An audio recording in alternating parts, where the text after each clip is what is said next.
Yeah, my name is Francesca and I'm a remote sensing expert at the British Geological Survey, and I'll tell you about a joint research that together with my colleague Deodato we are doing with the National Research Council of Italy.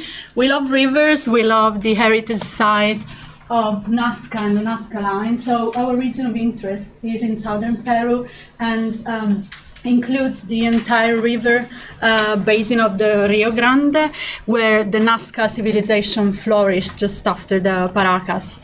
The region is so important and so fascinating because it includes a lot of heritage that everybody knows about, basically. I'm sure you all have heard about the Nazca Lines and the amazing geometrical, but also more flower-like and animals of the geoglyphs. You've heard about the ceremonial center of Kawachi and about the amazing network of ancient aqueducts that the Nazca civilization has built. So why did we start this research? Basically, there are a lot of hazards affecting the region, and they are not only natural hazards like possible runoff from the Andean foothills, but also anthropogenic hazards and with a very huge impact on the heritage of the region.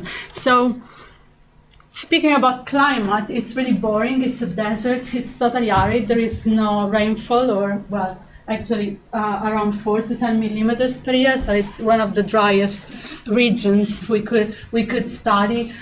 And for this reason, it was quite fascinating because we could use the potential of radar remote sensing to image the landscape and support the mission, the Italian mission of heritage conservation and geophysics, that in the last years have spent a lot of effort by looking at the area and monitoring illegal looting and identifying buried structures that could be brought to the surface by legal excavation. So we started a couple of projects with the European Space Agency and the German Space Agency, and were provided with a number of satellite data acquired over the past 20 years from the medium resolution, so we are talking about 20-30 meter resolution, to the very high resolution, so up to 1 meter pixel on the ground.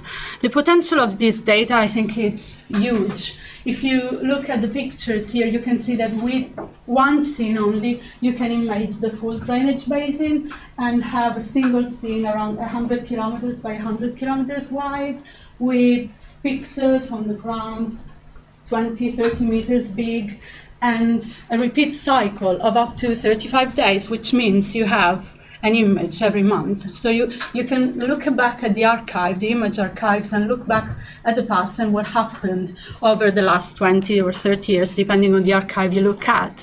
So we have developed a methodology to analyze the data together. So we are looking at radar data. So radar data are made of two different components. One is the amplitude, the other one is phase. We mainly focused on the amplitude component, which gives us some sort of black and white vision of the area of interest.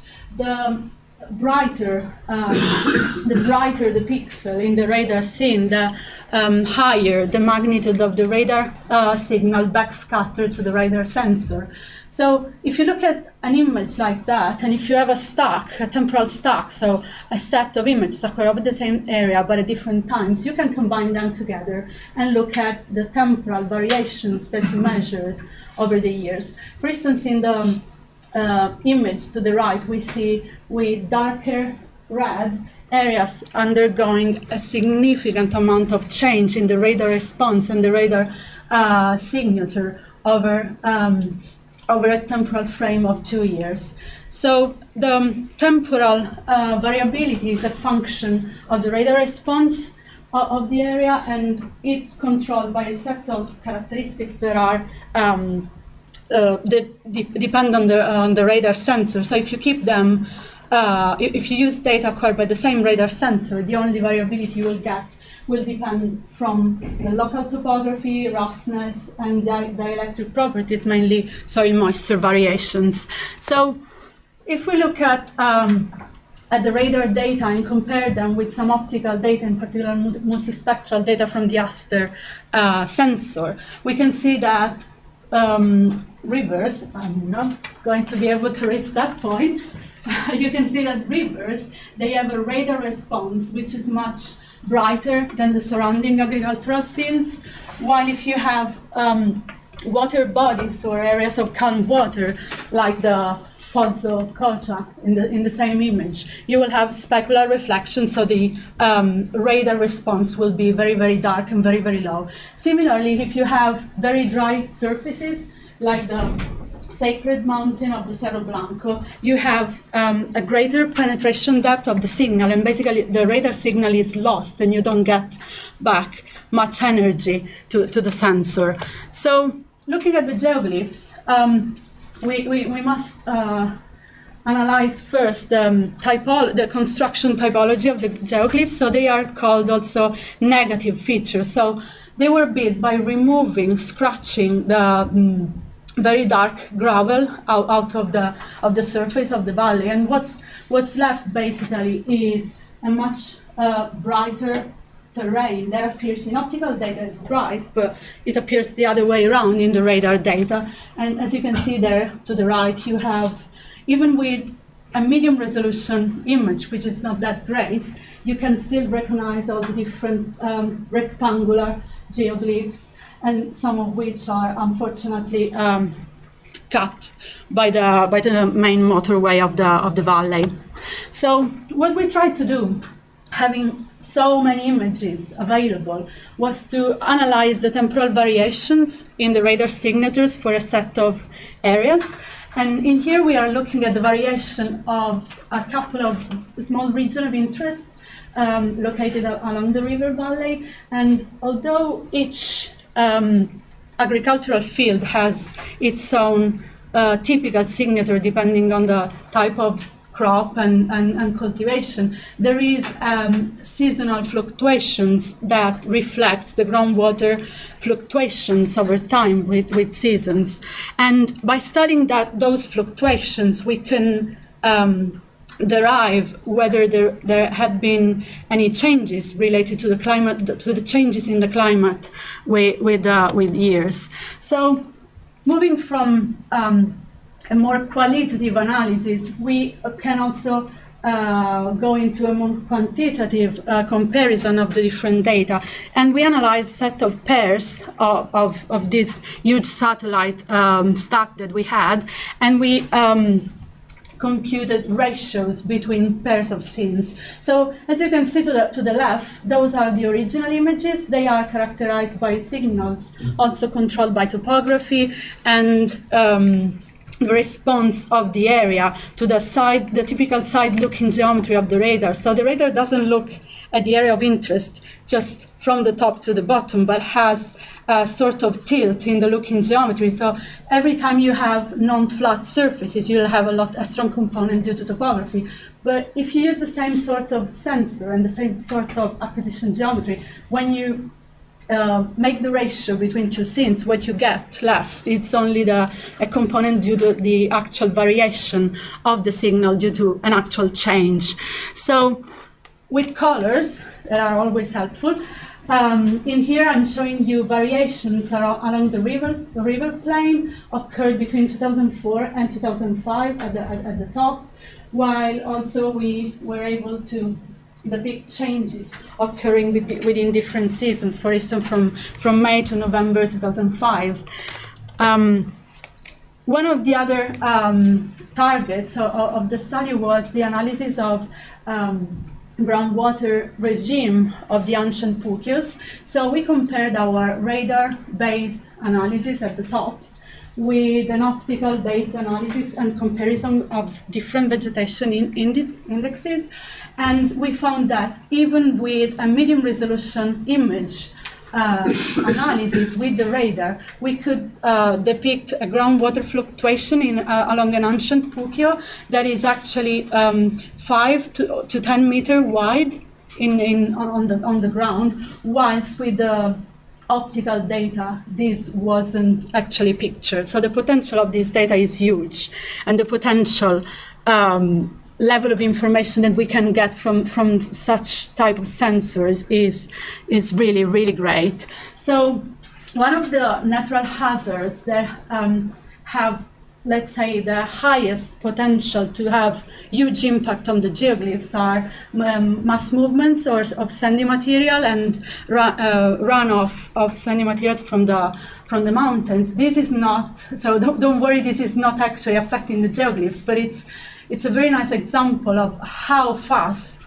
the morphological changes occurring in sandy dunes at the foothills of the mountains can be. So in here we are comparing data for 2003, just 2 months apart, and by simply using a color composition between the three scenes, what you get is a clear picture of the morphological changes occurring across the area of the dune, and you can track down the mass transport across the dune if occurring in an area of the geoglyphs. So I said before we were looking mainly at the amplitude information, but more recently we moved to the analysis of phase values. So phase values in radar data, they depend on the distance between the sensor and the image target. If there is a change, even of a few millimeters, you can track that down. So in this product here, we have combined phase information from two different scenes acquired in 2004 and 2005, and the color scale indicates with yellow areas where no changes occurred, while the darker, the violet, the higher, the greater was the change measured by the radar. And if we look into detail at the area of the ceremonial center of Kawachi, what we see is that the ceremonial center is within this circle. So whilst in some time frames no change was measured, there are other time scales where there was some change tracked down by the radar. In some cases, like at the top, this was due to legal archaeological excavations carried out by the mission. But unfortunately, in some other cases, like this one, we can basically depict some signal that is unfortunately related to illegal excavations and looting activities, whereby a lot of looting holes were found, unfortunately, on site in areas that were not previously excavated. So we started with a medium resolution analysis, and now we are moving more into detail by exploiting high resolution and very high resolution data. And in here you can see the amazing difference in the level of detail that you can get.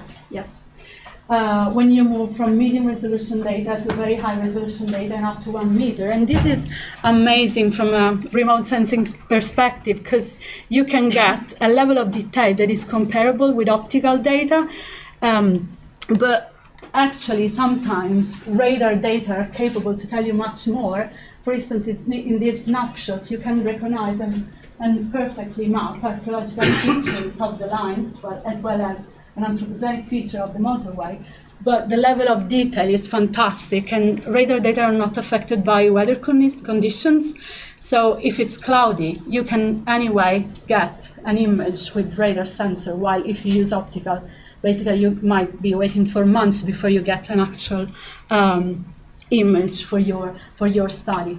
So to conclude, I won't tell you again about our conclusions so far. I'm just telling you this is a research that it's ongoing. We are supporting the mission, and we are aiming at understanding whether landscape evolution in the area is affected by changing climatic conditions. Of course, this is not exhaustive, but we are supporting the mission with remote sensing data and trying to help the archaeologists to understand whether there is a risk for the different archaeological features and heritage of the region due to natural and anthropogenic factors that were not known before. I'll leave you with a thank you and a list of references that you can look at to get more details about our studies. Thank you.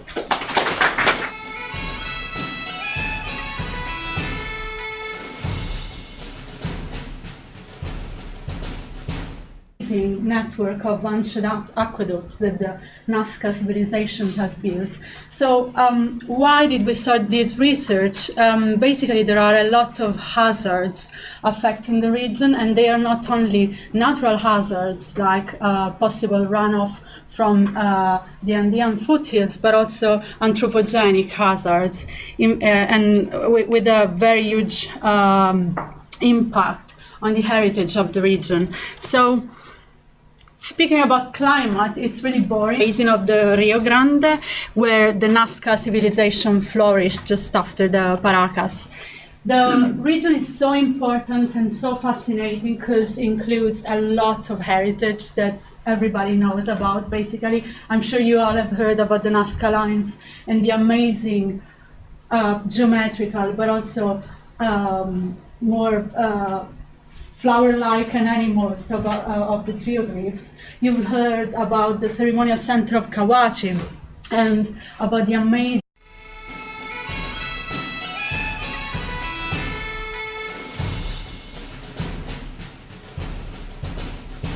So yeah, my name is Francesca and I'm a remote sensing expert at the British Geological Survey, and I'll tell you about a joint research that together with my colleague Deodato we are doing with the National Research Council of Italy.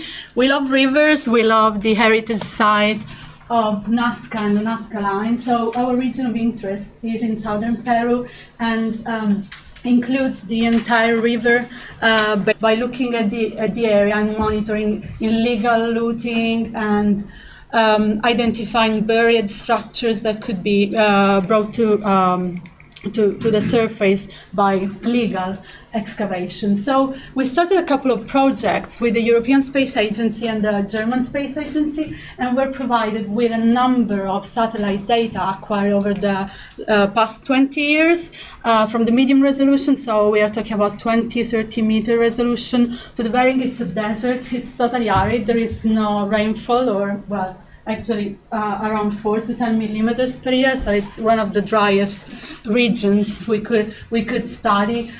And for this reason, it was quite fascinating because we could use the potential of radar remote sensing to image the landscape and support the mission, the Italian mission of heritage conservation and geophysics that in the last years have spent a lot of effort